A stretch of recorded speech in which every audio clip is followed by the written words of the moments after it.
ঘুম থেকে উঠে প্রথমে সকালের খাবার খেয়ে নিলাম। আমাদের কিছু জমি আছে, ওগুলাতে ধান লাগাইছি। বাড়ি আসার পর এখনো যাইনি ধান দেখার জন্য।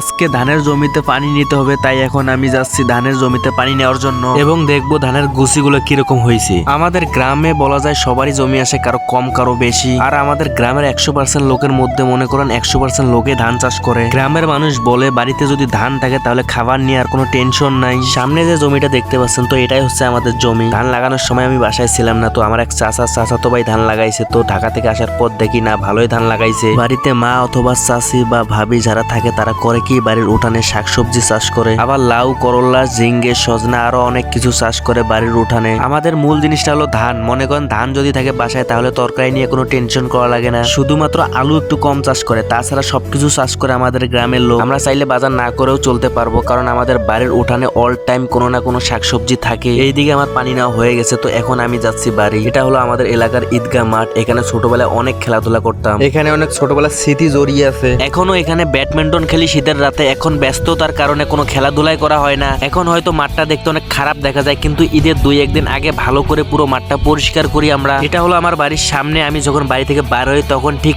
এইরকম এত সুন্দর ভিউগুলো এনজয় করি আমি। গ্রামের সৌন্দর্যের কোনো শেষ নেই। আমাদের এলাকায় যখন বন্যা হয় তখন আমি যে জায়গায় দাঁড়িয়ে আছি, তো এখানে পর্যন্ত পানি ওঠে। এবার বুঝছেন কতটা ভয়ঙ্কর বন্যা হয় আমাদের এলাকায়।